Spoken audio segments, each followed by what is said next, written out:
Bonjour mes chers amis, et Chodesh Tov Umevorach, un bon mois de Tevet qui commence avec, en même temps que les lumières de Hanouka.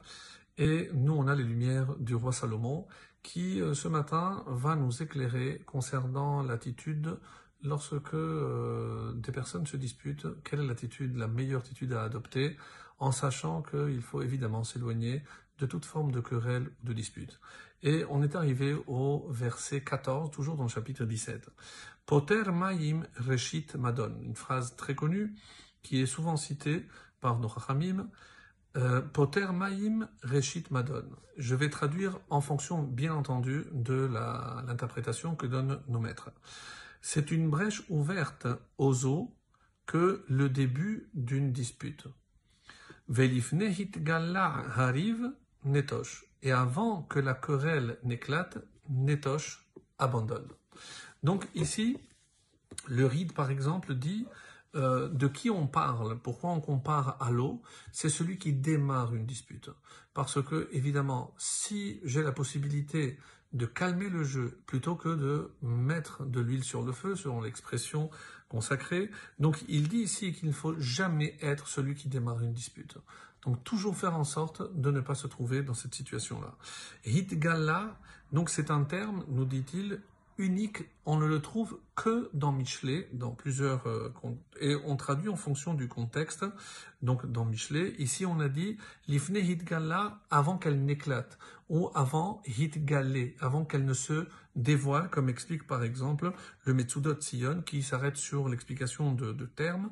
Et poter, on a dit une brèche. Pourquoi on a traduit par brèche? Parce que poter, c'est Peter. On a vu l'expression Peter Rechem, l'ouverture de la matrice.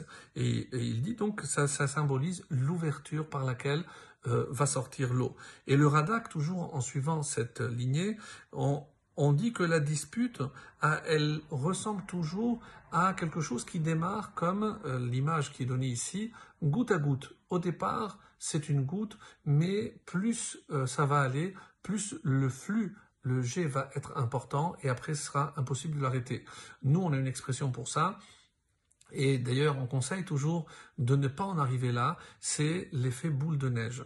On peut résoudre un problème lorsqu'il est tout petit, sans que ça prenne de vraies proportions. C'est entre deux amis, entre deux conjoints, avant que, malheureusement, avec le temps et le manque d'occupation, si on laisse faire, eh ben, ça fera un effet boule de neige, ce sera trop difficile après, et évidemment, la querelle prendra de l'ampleur aussi. Donc, faire très attention et tout mettre en œuvre pour empêcher d'en arriver là.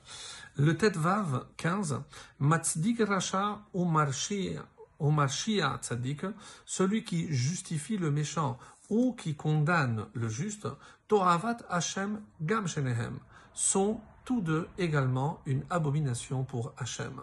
Donc un terme, encore une fois, très fort, une abomination.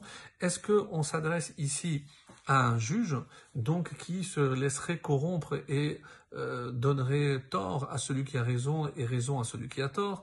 Donc le Gaon de Vilna nous dit que, attention, c'est aussi grave que comme être un rachat. Donc faire ou justifier un rachat, c'est être le même, donc être s'identifier, s'assimiler au rachat. Et Matzadik rachat, Katuv Zemedaber Beshofet, comme ça dit le commentaire, on parle ici du Shofet, Vezo Peula Achat, Sheyesh Bash Nechataim. Et on comprend maintenant pourquoi on met tous les deux, parce que les deux sont liés, en donnant tort à celui qui a raison, donc évidemment et vice-versa.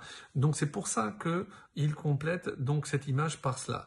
Le Rav Yosef Nachmiach nous dit que c'est plus grave de condamner un juste. Pourquoi? Parce que chez Chayavim, donc il faut savoir que quand on voit un rachat, non seulement je dois Chayavim lisno et son e Hashem, il faut au contraire tout faire pour les mettre au banc, parce que si c'est un rachat, c'est parce qu'ils vont à l'encontre d'Hachem. Et au contraire, il faut aimer ceux qu'il aime. Comment je condamne un juste? Zecher, comme on dit, Zecher tzadik livracha. Le souvenir d'un juste, libracha, est toujours une bénédiction.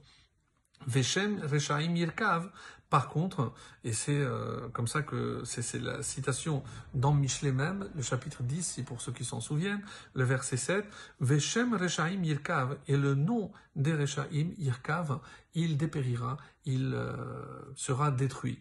Donc faire très attention lorsque, et là, parce qu'on parle d'un juge, mais avant de juger quelqu'un, et on s'érige tous malheureusement comme un juge, pour condamner telle situation ou telle attitude, donc sans connaître toutes les données du problème.